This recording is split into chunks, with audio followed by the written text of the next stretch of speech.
Welcome to Plain Talk, and I'm going to go on a rant about appliances here. I'm in the market for a new toaster, and I was looking through the listings of toasters the other day, and there are toasters that connect to the internet. And I don't know if our guests are aware of this. I'm wondering, because I'm not against appliances that connect to the internet. I have a washer dryer that connect to the internet, and they send a little notice to my phone when they're done running. I think it's super great, because sometimes I don't hear the chime. So I get a notice on my phone, I'm like, oh, I got to go switch out the loads. That makes a lot of sense to me. How long are these people toasting things? Well, here's the deal. I've never heard somebody say, I'm in the market for a toaster. Don't people just go and buy a toaster if they need a toaster?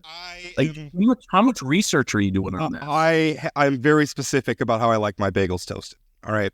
So I'm not going to apologize for it. I just think it's weird that our toasters connect to the internet. Our guest, Mac Schneider, U.S. Attorney. Mac, does your toaster connect to the internet, sir? You know, I have enough trouble figuring out the bagel setting that I can't imagine a toaster that connects to the internet. So you just touch the button. It's a bagel. You just touch it. It's like using the popcorn button on the microwave. But which way do you put the bagel when you put it in? That's the real question. And knowing Mac, his toaster's probably from 1978, and it's been handed down a few times. So we're not talking about really, really new age stuff. Am I right, Mac? Well, it's a family heirloom at this point. I have an electric can opener that I'm pretty sure is from the Carter administration. So anyway, that's clearly why that's not why we brought Mac on. We asked Mac on for some serious questions. I know Chad had a probing one. He wanted to know if it's possible to arrest the Orioles after what they did to the Dodgers last night. There's got to be what they did with tanking so that they could sign players high in the draft. That's got to be like an antitrust thing, right? That's what that means, antitrust? You know, I'll leave that for my colleagues in Maine Justice to decide, but I don't see an interstate nexus necessarily, so it's probably something we don't have jurisdiction over. Mac, how you doing? I'm doing great. Thanks so much for having me on. Well, we did actually bring you on to talk about serious things. We recently, FBI Director Christopher Wray visited North Dakota. Tell us a little bit about that. He came to our state, talked about some of the specific challenges we're facing here. Was it a good visit? You glad he came? Well, it was really a great visit. Anytime you can have the director of the FBI in North Dakota, the District of North Dakota, that's tremendously beneficial to our partners, state and local, as well as our other federal partners. And that comes a year on the heels of the Attorney General's visit to the District of North Dakota as well. So certainly, Maine Justice realizes that the District of North Dakota, it's important to uphold public safety here, and had a great visit with the director and our partners. We met at the FBI headquarters, and they had representatives from Minot Police. We had law enforcement from the Williston area, the chief of police and the sheriff came down for the visits, and just had a great discussion. And I don't know if people appreciate how central the FBI and federal law enforcement is to public safety in North Dakota. But whether it's our work in Indian country, whether it's the threat assessment, threat management team that Sheriff Jesse Johnner, with assistance from the FBI, has put together, they're just incredible partners and really a linchpin of public safety. And the same is true for our state and local partners as well. Everybody is in this together. And I think if there's one thing that I'm most impressed about in working this job here for a little over a year, it's how quick law enforcement are, regardless of jurisdictional issues, to come together to protect people. That is something that I wish every North Dakotan could see every day like I do. Hey, Mac, I think that your job is one that's often not understood necessarily by the public. We've got elected officials like the Attorney General who can come on and talk things about it, but you're really in your position as U.S. Attorney sort of grinding behind the scenes on safety and those kind of things. Can you talk a little bit about the role of the U.S. Attorney's Office in North Dakota, sort of big picture so people understand it? Yeah, so this is the Chief Federal Prosecutor's Office for the District of North Dakota. There's 94 judicial district. There's 93 United States attorneys. So almost one U.S. attorney for every judicial district. Guam and the Northern Mariana Islands share a U.S. attorney. But this is really a special place to work because of the people. And like you said, Chad, these aren't folks that go out and seek newspaper headlines or want the spotlight. They're people who are working behind the scenes, working in some cases over 100 hours a week to obtain justice. And we've got, a tripartite mission statement here: uphold the rule of law, keep our country safe, and protect civil rights. And the Attorney General has been clear that no one part of that mission statement is more important than the other. So whether it's our drug prosecutors who are going after international cartels and people who are bringing that poison into the District of North Dakota, our Indian country prosecutors who are prosecuting child abuse and child exploitation cases, or civil AUSAs who are upholding civil rights throughout the District of North Dakota. This is a very special place to work. And long before I had this job, I had an opportunity to meet with the Deputy Attorney General. And she said that the seal on the Department of Justice, it doesn't say Department of Prosecutions.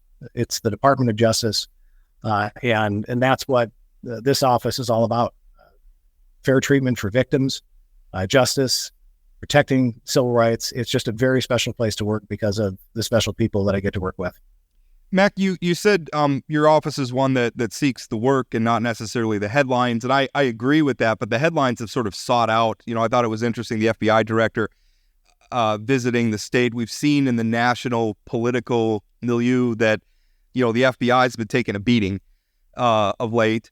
The Justice Department taking a beating, a lot of it having to do with the former president who's being prosecuted by the Justice Department. How much of that sort of, I don't know what you want to call it, public distrust, or at least from some factions of the public, have you had to deal with any of that in your office or at the North Dakota level? Not at all. When I think of the FBI, I think of the agents that are out there working Indian country late at night in the wake of a murder or an assault. I think of the agents who are out there protecting kids. I think of the agents who, within minutes of the shooting in Fargo last July, were on the scene providing assistance to their local partners. And so, politics or what might be on cable news, that is not in any way, shape, or form the day-to-day reality. Oh, yeah. And my question, I wasn't buying into any of the insinuations that the FBI is, necessarily putting its finger on the scale. I meant more like your interactions with the public. Like, we live in an era where, unfortunately, there's declining trust in some of our institutions. The Department of Justice is one of our institutions in the United States. I guess it was more in that vein in terms of your interactions with the public. Have you had to deal with any of that? I don't see that in North Dakota either. I think in North Dakota, FBI, rightly so, they're viewed as law enforcement. I mean, that's what they are. That is the core of their mission. They're out to keep people safe, and they work together really flawlessly with our state and local partners to protect public safety. And so whether it's juries or just sort of, person on the streets, I just don't pick that up at all, that there's any distrust of federal law enforcement here in the District of North Dakota. In fact, quite the contrary. I think there's a very tight-knit law enforcement community that works together across jurisdictional lines. And that's something that benefits public safety here in North Dakota. Mac, we hear a lot about from the state law enforcement, also local law enforcement, exactly what you're saying, sort of this working together, local, state, feds, all working together. That's great. But how are we doing? Is North Dakota a safe place? I mean, there was just an article in the Forum about Fargo, Moorhead, West Fargo, and some concerns about safety there. But how are we doing on keeping North Dakotans safe? Well, North Dakota is a great place to live. It's largely a safe place, but that's not any reason to rest on your laurels, because there's obviously challenges. I mean, we're just like every other community in the country, every other state in the country. We're facing challenges from dangerous drugs. We're facing felons who are in possession of firearms. Organized crime and gangs. That's always a concern. Certainly something you don't want to take root. And so, the law enforcement community, the attorneys in the U.S. Attorney's Office are committed to working together to keep North Dakota a safe place, to make it safer. One of our initiatives here in the Fargo area is to use federal resources as sort of a force multiplier to make Fargo a safer place. And that really comes down to a couple of things: targeting those gangs, making sure that when we get a whiff of gang activity in the Fargo area, that federal resources are brought to bear, that federal prosecutions are brought where appropriate. The other thing is going after felons in possession of firearms. Obviously, it has nothing to do with law-abiding citizens owning firearms. That's their right. But if you're a felon in possession and you're prohibited because of a felony or because of a misdemeanor crime of domestic violence, you're going to make yourself a defendant in federal court in the District of North Dakota. There's also additional resources just this summer online, a NIBIN machine. That is essentially a machine that tracks shell casings and takes their fingerprint essentially and connects shootings, from, for instance, the Twin Cities to shootings that might happen in the District of North Dakota. So those federal resources on their own, they're not going to solve the problem, but can they make North Dakota safer working with our partners? Absolutely. And we're going to be very aggressive about that. One thing that's kind of amazing. I hadn't heard of that. So it's almost like DNA for guns. Like if you find you process the shell casings you're finding at crime scenes, I suppose, and then you could kind of create a profile for a gun and start saying, okay, well, this gun was used here and it was used here and it was used here. Wow. Precisely. Yes. And that's administered by the ATF. It's housed at the Fargo Police Department, but it's not just a Fargo resource. So if there's a shooting on Spirit Lake, the shell casings can be collected, sent in to Fargo, processed through the NIBIN machine, uploaded into this national database, and that it does help solve crime. So, great way to use technology to keep people safer. One thing that I know, like at the state level, North Dakota has really put a lot of emphasis on addiction and recovery. The governor's had his Recovery Reinvented and the First Lady Catherine Burgum, the Recovery Reinvented program. We've made some changes, reforms to state laws regarding, possession, and it seems like there's been more of an emphasis on treatment. However, I am hearing that, from some people who work in the criminal justice system, that it's really hard at times to get people into treatment, sometimes just at a basic level so that they can participate in their own defense, right? I mean, if you have somebody who's so ill they can't participate in their defense, you have some constitutional issues there potentially putting them through the criminal justice system. So has your office experienced, I guess I don't know the level of the people that your office is working on, how much they interact with state resources for addiction or mental health. But are you running into that where there's a struggle in finding places for them in North Dakota facilities? Well, treatment is absolutely essential. I don't think any U.S. attorney out there, myself included, would say that this is a problem that we can prosecute our way out of, that we can arrest our way out of. That said, our office's focus is on relentless prosecution of the organized drug rings, the cartels, the individuals who are coming in from out of state and targeting our tribal communities, targeting, again, places like, West Fargo, White Shield, and everywhere in between. And so, treatment is critically important. I don't think there's anybody out there that's saying there is an excess supply of treatment beds. But our focus here in the U.S. Attorney's Office is relentless prosecution, not of, the low-level drug offenders who, may just simply possess those illegal drugs, but the folks that are making a profit off of people who are addicted to those drugs. Those are the folks who we have our eye on at all times and who we're aiming to make federal defendants out of. Mac, one of the issues we often hear that the U.S. Attorney's Office is dealing with is in Indian country and the jurisdictional issues and that kind of thing. Can you talk about what your office is doing to reach out to those communities, spend time? I mean, obviously, in order for a community to strive, the first thing we need is safe communities. Are you finding partnerships in tribal communities? What's that relationship look like from your office to those tribal partners?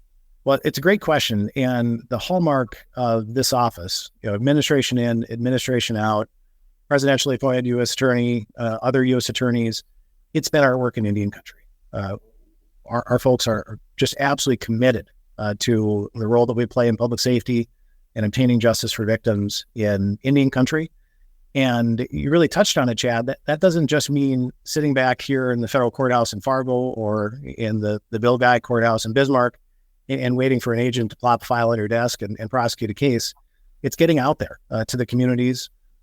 Each of our Indian country attorneys, they participate in what are called MDTs, multidisciplinary team meetings. And so meeting with law enforcement, with tribal law enforcement, tribal social services, to just comprehensively try to increase public safety in those areas. Just last week, my colleagues and I were out at Fort Berthold conducting Savannah's Act meetings. That's something that our office eagerly embraces.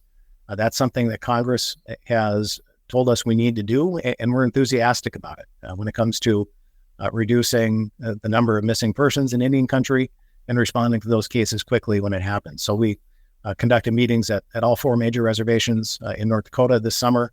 And that's really exciting to see. 10 years ago, if there was a missing person in Indian country, the questions were, who would you call? Would they even pick up the phone? And now the questions are, do you scramble a drone or fixed wing aircraft? I mean, it really, and again, it just speaks to the quality of the partnerships that we have, that, law enforcement across the board is committing themselves to do a better job when it comes to missing persons cases. And we are, but it's a no-fail mission for us. And so, we want that number to be 0. Obviously, you're a representative of federal jurisdiction in our state. So most of the crime that we see day to day in the headlines, I mean, that's being handled by state authorities. What percentage would you say that your office's job is in Indian country, as opposed to the rest of the state? Well, it's a centerpiece of what we do. And we're in a position now where we can do it more effectively than we could a couple of years ago. And that's because in 2023, we were allocated additional prosecutors. 3 additional Indian country prosecutors were allocated to us initially. We were able to hire 2 of those. The third one, we still have the right to that. We just don't have funding for it. So I hope to hire a third one someday. Anybody listening to this, if you're in it, submit your application. Yeah, that spot is out there. We're just waiting for it to get funded. So, but in those 2 attorneys that we hired, and really all the hires that we've had here, I mean, they're just exceptional. They're totally committed. I hope they work here for decades and decades to come. But it is it's an investment in public safety there, and we aim to use those investments as wisely as we can. Hey, Matt, can you talk a little bit about the northern border? I mean, obviously, the vast majority of the conversations we have about issues about our border, about this southern border, but I know Congressman Armstrong had a field hearing up, I think, in Grand Forks recently. Obviously, it's something, we've got a big northern border that connects to our friends in Canada. Can you talk a little bit about the concerns with the border, what's being done, what are you looking for, that kind of thing? Well, we have, again, fantastic partnerships up there with the Border Patrol and local law enforcement. An example of that, a group of Polish nationals came across the border around, I think it was 4th of July weekend, if I remember correctly.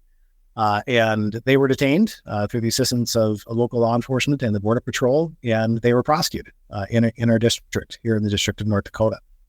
And as Were they smuggling, or was they like smuggling something, or was it just a question of crossing the border illegally, or what was going on there? Well, yeah, there's an ongoing case, so I should be a little bit careful about how much I reveal there. But the smuggling activity, just broadly speaking, is something that happens, and it's a crime. Obviously, that's serious enough, but in the winter months, it is dangerous. Smugglers are endangering lives when they try to sneak across the northern border in January or February. That is something that we aim to discourage through aggressively prosecuting folks. And, as the challenges continue at the southern border, we don't want the border along the District of North Dakota to be considered a soft target. And so we take our immigration practice very seriously here in this district, and folks get prosecuted and then they get deported. Mac, recently your office, and I should be clear that you recused yourself from this for reasons that are about to become clear if people aren't already aware of them, but recently your office prosecuted former state senator Ray Holmberg, and he ended up pleading guilty to some just truly monstrous crimes. Your personal connection to that, you and former Senator Holmberg were both state lawmakers from Grand Forks. I'm certain you worked closely together. Former Senator Holmberg was an appropriator and obviously wielded a great deal of influence over not just our state fiscal policy, but also, frankly, a lot of our just regular policy. Can you describe for us a little bit what that was like, watching somebody you work so closely with, these things that have been revealed about him and being prosecuted? Well, I am recused on the case, but let me just correct a small bit of nuance, Rob, and I don't blame you for it.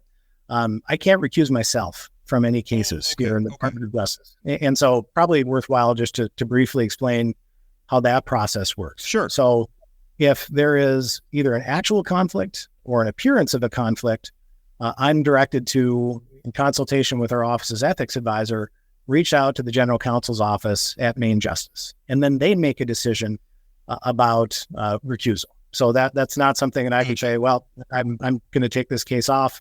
That is something that's determined by the folks in the general counsel's office at Maine Justice. And in making those decisions, there's really two components. Number one, is there an actual conflict?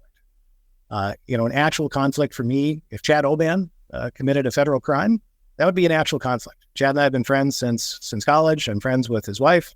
Our families are friends. That is an actual conflict, on its face. The issue that the general counsel's office identified in this case is the perception of a conflict. And so the reasons that you articulated, we served together in the state Senate, represented the same North Dakota community.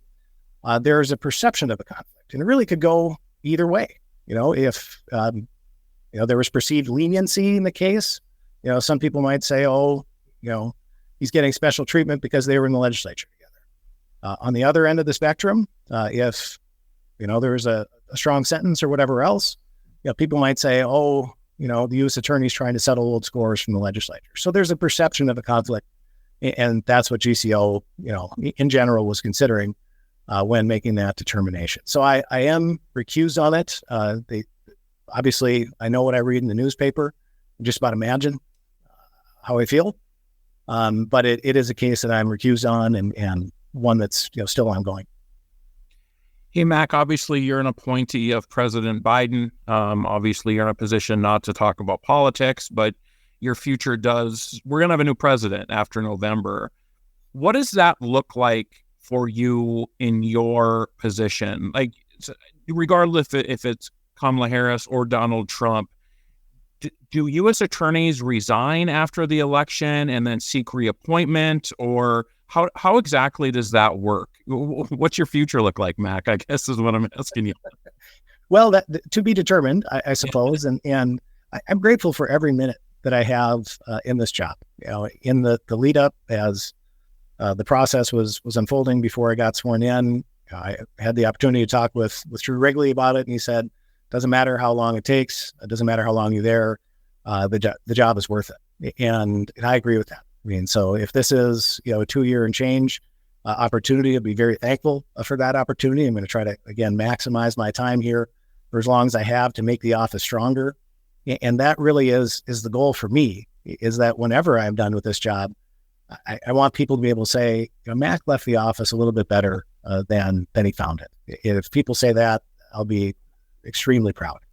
But if there is a change in administration, traditionally, you're asked for your resignation and you tender it readily. That is something that is founded in the Constitution. Every president has the right to appoint their own United States attorneys and other officers to help run our government. And you understand this isn't about you. This is about the Department of Justice. This is about our constitutional system. And so when that day occurs, if it occurs, sooner or later, I will be thankful for the opportunity, and I will be cheering on the next person to have this job.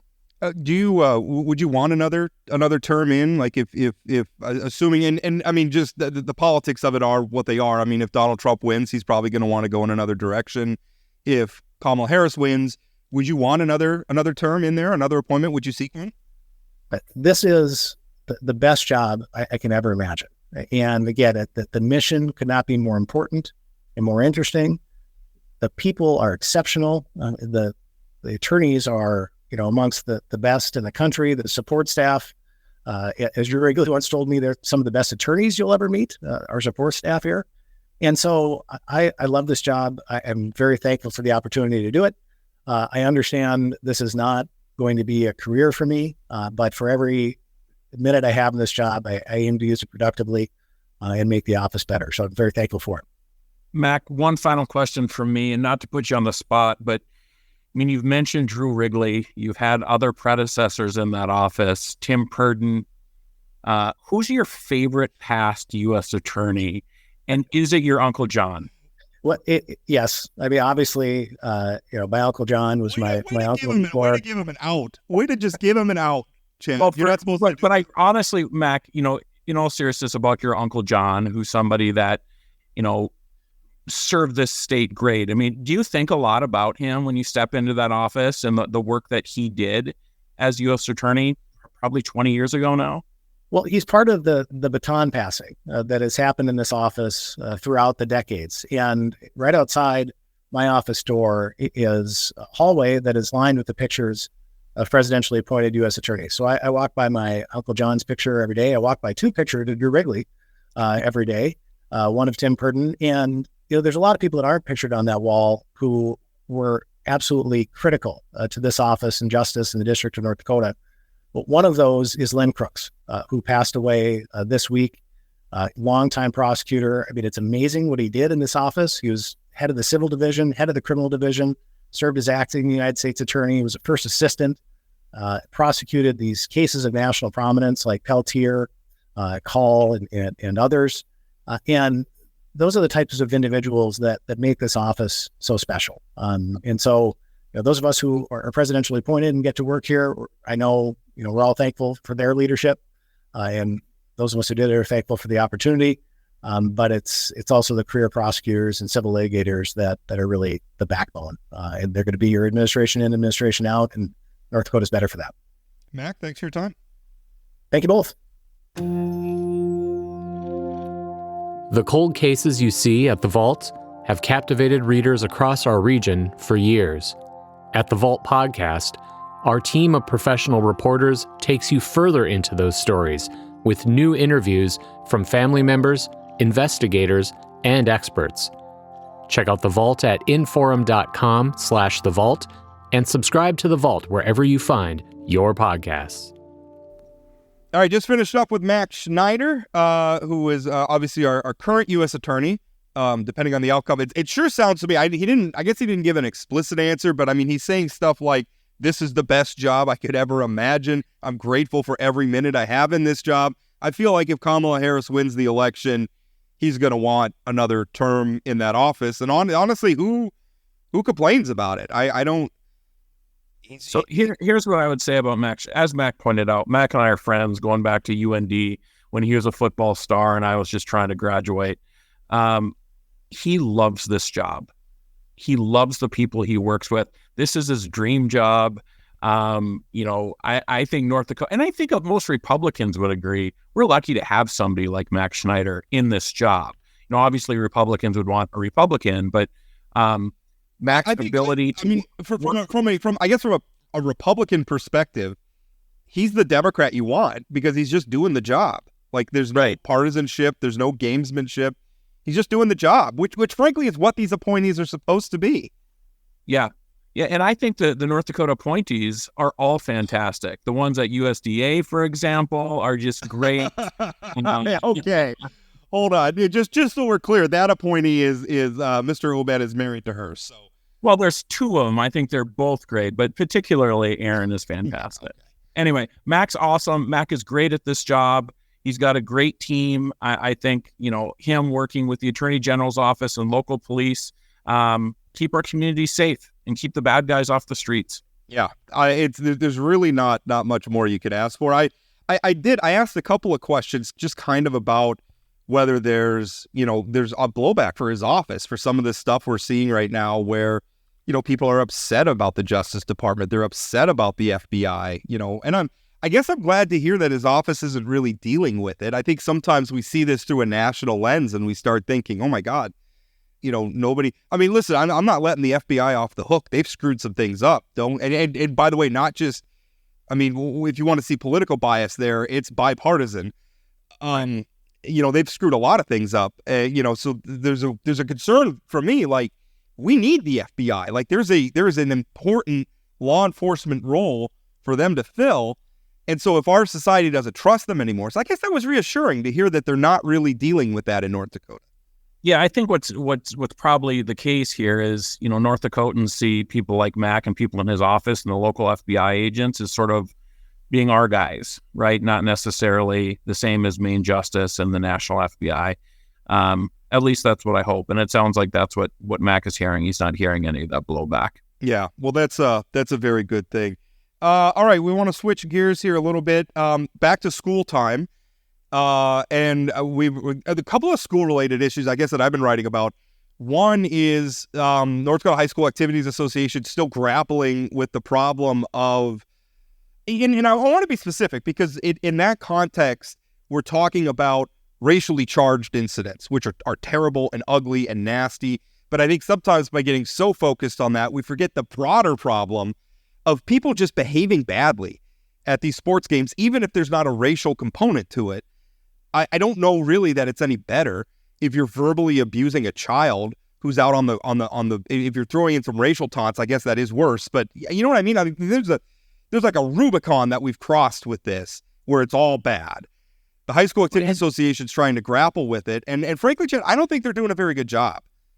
No, I agree, and we had Kelly Armstrong on here a while ago where he talked about the fact his kids were at one of these games where these incidents took place, and how it made them feel, and how terrible they thought it was.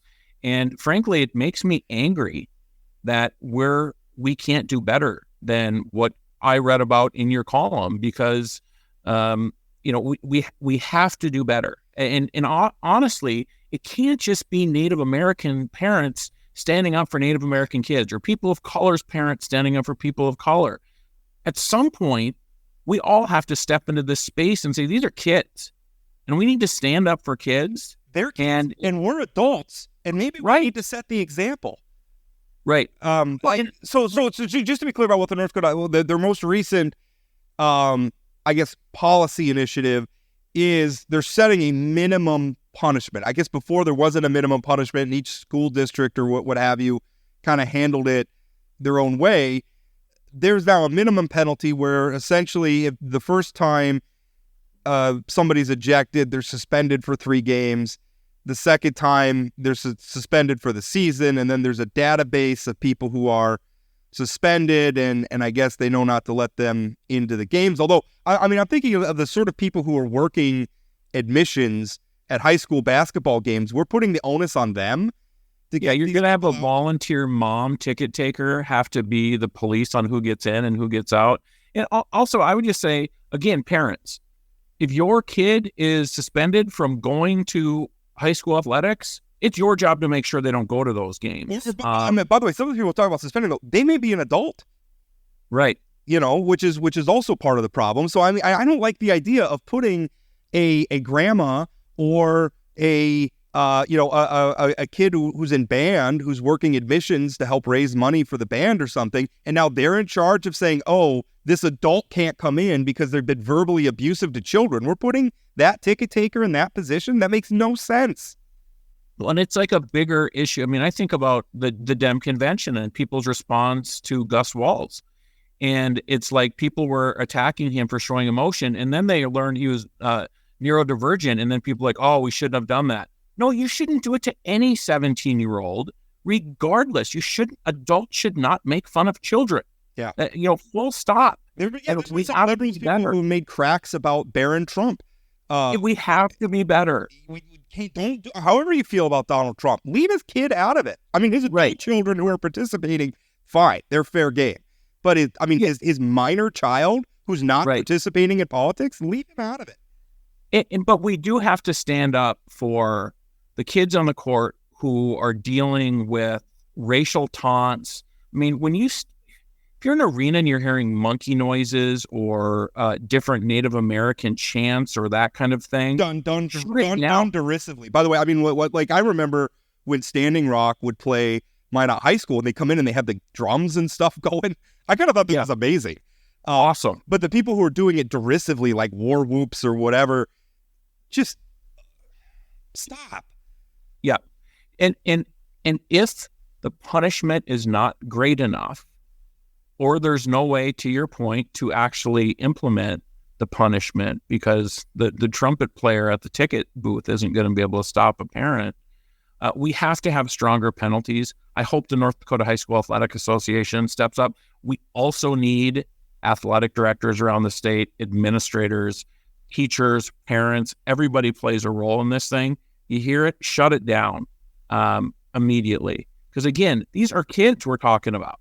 I don't care if they're, we take our high school basketball very seriously in this state and in this country. They're kids. Yeah. Well, I would argue that part of what's driving this problem is that we take it too dang seriously. We forget this is a game being played by children. And the games are mostly staffed by volunteers or, if you're talking about the officials out on the court, people who aren't making a lot of money. Nobody's getting rich doing this. They're doing this because they have a passion for the game. They like serving their community. And we're creating a situation that is toxic. And I know there's lots of fans who go and they just enjoy the game and they behave fine. But this is happening enough and it's widespread enough that there is a problem. And so my argument is that they maybe need to hit the sports fans where it hurts the most. I mean, they care so much about this team, forfeit the game. And people saying, well, you're punishing the kids on the team. Okay, maybe, but we're also showing them, what's more important than a game is treating other human beings with respect and dignity. That to me is the message we're supposed. And we justify the absurd amounts of money and time and resources we spend on sports in our public schools and in our campuses by saying, well, it teaches leadership and it teaches teamwork and it teaches character. And, okay, if we mean that, then let's mean it. Because you know what character is? Character is saying, listen, if people are going to be racially abusive, then we're not going to play this game because this is just a game. And what's more important than a game is not being abusive to other human beings. So I went to a high school football game on Friday night. The Ray Powers Lake Outlaws took on Shiloh Christian. Unfortunately, Shiloh Christian beat the living crap out of those poor Outlaws. But we're talking, it was a wonderful night. It was a beautiful Friday night. All these communities come together. The two different schools' parents are talking to each other. It was a wonderful night and what have you. So there is a place where it's like, this is good for a community. Yes, absolutely. But instead, we're talking about the bad apples that we have to figure out how to police as a society. And maybe it's putting too much on North Dakota High School Athletics Association, but they need to put more teeth in. And then adults need to just step up, just absolutely step up into this space. I don't know. I don't have a lot of sympathy. I'm really worried that, the North Dakota High School Athletics Association or Activities Association, I should say, is because it's more than just sports. I sometimes feel like they want to be like the NCAA in North Dakota. We're selling rights to streaming and we're selling media rights and all this other stuff that we're doing. And again, I just look at it all and I just think to myself, gross. A while back there was an athletic director and he was talking for I think it was the Grand Forks Public School District. And so he's talking about high school games and they're going to start selling streaming rights to broadcasters who could come in, I guess, and stream on the internet. And maybe that's not such a bad thing that grandma and grandpa who can't come to the game can watch via streaming. I mean, that's not a bad thing. But he kept talking about the games in the context of he called them a product. That was the word he used, as a product. And I think that's the mentality for a lot of these folks is their view, this is a product. No, our students are not a product. And the more we monetize this, I think the harder it gets to stand up for, no, there has to be a character component here that is more important. If we have a bunch of profits mixed in, I think we get further and further away from how we've justified having athletics in these schools to the degree that we do. Rob, I know this isn't like a new sort of topic for you in terms of how we treat high school and college athletics and the money and how seriously we take it. But in terms of fixing the problem, I mean, this is like getting folks not to think about high school athletics as a product. I mean, how do you even start that conversation with people when we take it so, again, going back to Friday night, every single person had a shirt that represented their football team. Yeah. Every single one. And they take pride in their community and whatever. But where do you find that line? Where do you find the line? I know. I'm sitting here in a Yankee hat and a Yankee t-shirt. Right. I like sports too. But I will tell you, I think you will agree with me that I write about a lot of things that make people mad. Usually politics or cultural things, and it's of all the constituencies that I make mad, whether it's Trump supporters or Democrats or white supremacists. I've had threats from them, whether it's environmental extremists who were protesting the Dakota Access Pipeline. Of all the constituencies I've made mad, the one that is the most vitriolic and the most verbally abusive to me, and that I just hear from immediately the most, are sports fans. It is unbelievable, Chad. And so again, you're talking with somebody, I know all about making political constituencies and everything mad. I've dealt with the blowback for most of my adult life. Sports fans are the worst, in my experience. It's interesting for how often we talk about sports on this, right? Two guys that I think would consider ourselves sports fans. Sure. We have our niches of what sport we care the most about and that kind of thing. But is it mostly NDSU football, UND hockey? Is that what people are most upset about? I mean, in high school, in our region, yeah. But I mean, even the stuff where I've written about problems with officiating at the high school level, I've written about my own daughter's experience where she tried playing basketball, and we just decided when she was in junior high, and we just decided this is toxic. This is not an environment we want her to be in. When I've written about these things, the blowback I get from high school sports fans, or just people who are just in general, like, sports are important. How dare you? You're just, and then they bring in the fact that I'm not exactly anybody's idea of an athlete over here. And I'm thinking to myself, yeah, all these, because the one thing I know about football fans is how physically fit they all are. Yeah. It is remarkable to me. And it's one of the reasons I guess I keep writing about it. I realize that I'm spitting in the wind on this subject, but I think I'm right. And it's not, especially in our schools, especially K-12, and then especially in our public universities, I really think we need to de-emphasize sports. I think we need to start trending towards moving them out. And it's not going to happen. It's a big business in college. Increasingly, it's starting to become a big business in high school. It's probably not going to happen, but I think we'd be better off if it did.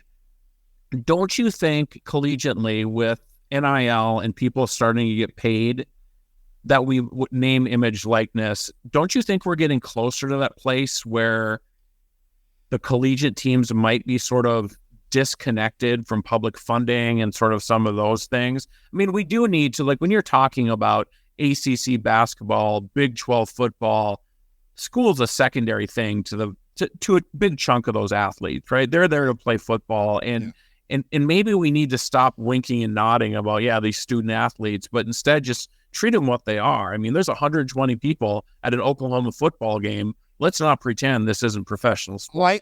Well, you're not going to get away from the tradition and that they were traditionally, I would like to see, like, at least financially building a wall between, right now, NDSU football, for all of its success, is subsidized by student fees. And when we think of how hard it is and what a crisis student loans have been, to me, that's unacceptable. Why is it costing these students, most of whom don't go to NDSU football games, most of whom don't play on the NDSU football team or any of the sports teams? Most of the students are there to get an education. Why are we making it more expensive for these students to go to NDSU? And by the way, I'm picking on NDSU. This is not an NDSU exclusive problem. Why are we making it more expensive for students to go to any of these universities so that they can subsidize huge palatial stadiums? And I mean, the UND hockey team has a workout room that is like, it's like a hyperbaric chamber where they can simulate working out at high altitudes. And they were talking about, like, the millions of dollars this thing would cost, and everybody was so proud of it. And I'm thinking, we couldn't have put some of that money into the academic programs. But isn't that funded through individual donors? Yeah. Yeah. But is that not also an expression of where we have donors who are giving money to these institutions?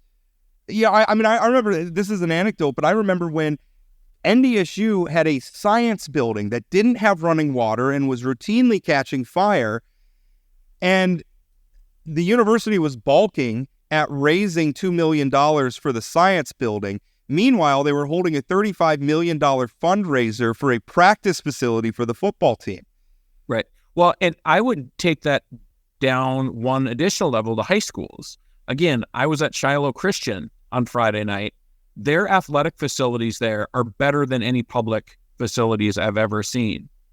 And they're asking for public dollars to help it. Not them specifically, but the conversation around private schools getting money from the public to pay for tuition for students.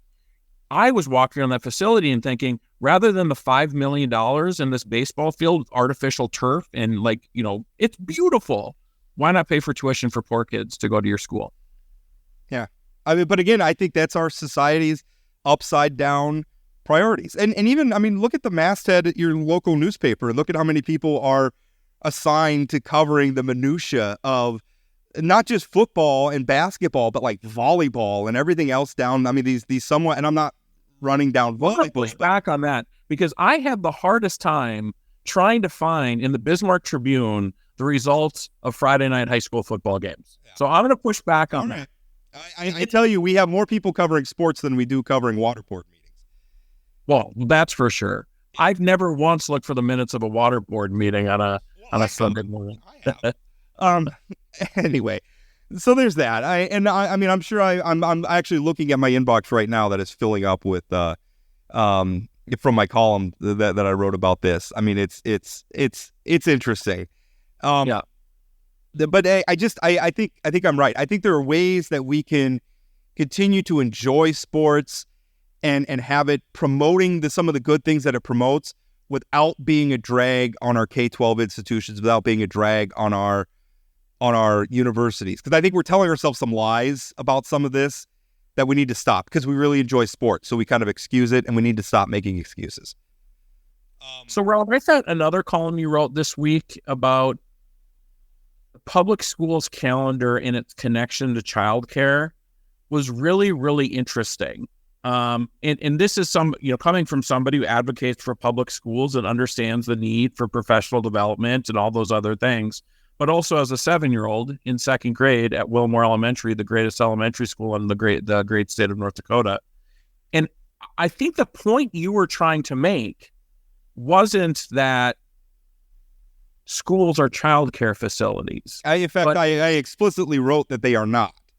But instead, the decisions that are made around school calendars affects people's ability they either have to take off from work or find somebody to, when there's sort of the inconsistent scheduling around those times. I think you would agree, you and I are pretty lucky that we can find things to do with our kids. But if you're working at the local Starbucks making an hourly wage and now you have to take a day off from work and you're losing 20% of your income, that's a different story. So I think that what you were throwing out there was really, really interesting that I hope schools think a little bit more about. I think sometimes, and I'm not running down school officials, but I think on this subject, they've gotten a little myopic. And it's probably a product of the fact that when they're making decisions about scheduling and stuff, the only people in the room are probably all people who work at the school. And so their decisions are being made about what's convenient for them and maybe not necessary. And not even understanding a lot of teachers are parents too. But it's a lot easier to keep up on this stuff when you work at the school.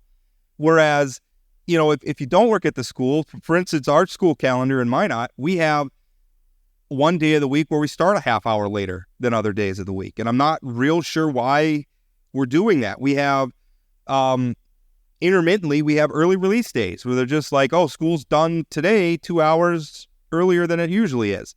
And then we have like random day, like this Labor Day weekend, we have Labor Day off. Obviously it's a holiday, but then we have Tuesday off too, where the kids are off. So if I'm a working parent and maybe I had Labor Day off, maybe I didn't, I got to figure out something for Tuesday, right? It's just when we start throwing in these extra degrees of complication, I think we're making things a lot harder for parents. And in particular, probably parents maybe that are at the lower end of the income ladder who don't have the sort of flexibility in their jobs that we're very lucky. I live a block from my son's school. I live like 5 blocks from my daughter's high school, and I'm a work from home dad. And I don't exactly have a 9-to-5 job, so I can make it work. A lot of people don't have that luxury. And I'm just saying we need to be thinking about some of this when it's inconsistent, because there's already so much. School starts, there's the blizzard of forms you have to sign. There's all the new information. The apps are filling up with messages. There's so much. And I get it. A lot of that's just, it's unavoidable. It is what it is. I just think that this is something we could do better. So, Rob, one of the things that I think is missing in this conversation that we're having right now is the amount of professional development for educators that is mandated by the state. So some of those days you're talking about that are early release or this random Tuesday that's off, it's in order to get teachers the mandatory professional development that the state is sending down. And I've heard administrators, I've heard groups like ours go in and say, listen, PD is really important, but PD should be determined by the district and what individual teachers need, not necessarily the state, again, local control, mandating down every teacher will have this course during this year, because I think that does end up where you have less control of your schedule because you have to have these PD days. Obviously, some stuff should be mandatory, but it is getting a little bit out at hand that it's a half a day of dyslexia, a half a day on this, a half a day on that. It does create problems. Even there, I mean, can't we tack some of this on to the 3 months that school's not in session, where, parents are, and I realize that's going to impact teacher contracts, and maybe it's a question for compensation levels, and I'm not saying that we're just going to make teachers do something additional. Right. But I'm saying that it seems like there's a way that we could do, like we have this 3-month window where there's not a lot going on in terms of school and the kids aren't at school. Maybe we could do some of those days then. No, I don't disagree with that as long as there's compensation, right? And so then you start working out budget compensation. Negotiated in the contract, and that's where teachers need to be part of the conversation. But I don't think that's unreasonable. I don't know if you go to them and you do it right. Who says no? But what I'm saying is if the state is mandating PD, the state should also pay for that time that we're talking about there, in addition to per pupil payments and all those. So much of this stuff, as you know, comes down to budget decisions. I don't even know that we have to pay more, because if we have, those 2 days, those aren't counting towards classroom instruction days, right? So if we get however many number of classroom instruction days back, those were days we were paying the teachers for anyway. I'm not even talking about whether we have to pay for extra days. Just move the days. Sure. Well, the other thing that I would just say is we no longer calculate on instructional days. We now calculate in instructional hours. Okay. And so you have to so many hours. So I think that's another thing. By giving more flexibility, then you end up with, we can have an early release or an early start because we're calculating not days. Right. But I feel like we run into problems there, because now we're shortening the classroom time. Because listen, I remember short days when I went to school, and they were the best, because you know what we did in class? Not much. And I'm not blaming the teachers for that, because what do you do when you got 25 minutes? But so I get so both Aaron and I obviously don't work from home, and we have a day where it's early release. We then have that conversation of, okay, who's taking off from work? Who's going to get the kid? Can we get a grandma involved here? We don't have a childcare provider because my kid's at school.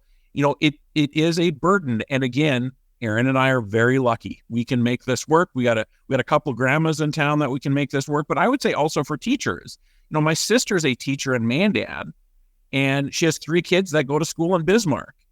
If those calendars don't match up, she has no flexibility. She can't just leave her 4th graders at her school and take care of her 3 kids in Bismarck. So it feels like we can do better. I'm glad you brought up this point, because I hear so many people complaining about this, that it's something that we should have this conversation. How can we do better? Yeah. And again, I got some feedback from teachers, and I think it's like teachers are very defensive sometimes, and I understand they get a lot, and that's not my intention. I'm married to a teacher, so I'm not looking down at teachers, and really the teachers aren't even driving this bus either. It's administrators, and I'm not even dogging them either. I'm just saying, I think like any human being can, I think you've got a little myopic, and I think you need to consider when we're doing these schedules, and I think it's such a mistake to be calculating by hours instead of days. I think that allows us to make some decisions that I don't know. I don't even know that the hours of a shortened day should count, because we're not doing much. So there are advantages for hours versus days when it comes to snow days and that kind of thing. It does provide flexibility. And you're late to this party. This passed 2 sessions ago, Rob. Okay. Yeah. Well, I wasn't aware that we had switched to the hours metric. But I do think, is this making the childcare crisis worse in terms of lack of childcare, whatever? I'm not sure I'd go that far. But what I would say is it does cause a certain group of parents, usually on the lower income side of things, problems that I think we need to take into consideration. I think for a lot of us, I think for just about all parents, it's annoying. I think for other parents, it's a real problem. Right. And why? It seems to me like we could fix it. Like, I don't know what's standing in the way of us fixing it. Other than conversations. And I think if I'm a public school administrator right now, I'm listening to this podcast and thinking, right, boys, it is so easy to make everybody happy when it comes to this stuff. Good luck. Good luck. Fair enough. I know some school administrators very well, and I will probably hear from them saying, thanks for, Port, we don't tell you how to deal with all your hate mail. Maybe you don't tell us how to deal with this. So I get it. All I'm saying is that I'm a parent. I'm a dad. Been a dad for 24 years. I've been dealing with this stuff for a long time. And I just think that I sometimes as a parent, even with the insight I have to the other side and the governing side, I sometimes feel like decisions are being made because all the people in the room have one perspective. And we're doing what works best for them and maybe not works best for the whole community. And again, I don't think it's intentional. I don't think anybody's twirling their mustache saying, let's stick it to the parents. I don't think it's any, or they're gold pricking or anything like that. I don't think there's any ill intent, just a little bit of human myopia. So here's what for listeners at home, I think you bring Port in the next time you're putting together your school calendar up in Minot and get his input on this thing. Hey, here's Mark. Bring me in. We could share expertise, right? You do the calendar the way I want. I'll handle your hate mail. I know all about how to do it. You should see some of the pithy responses I write back.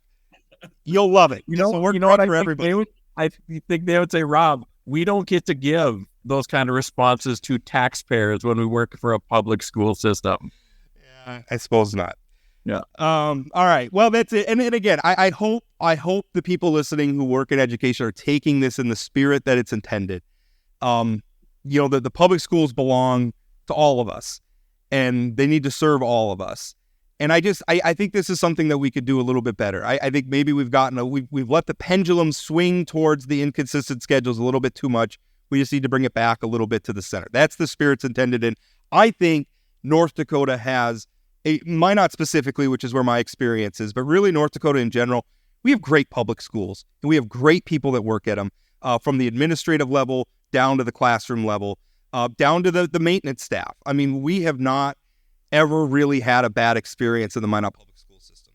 And super accessible. The reality is, we sort of joke that we might get calls from administrators.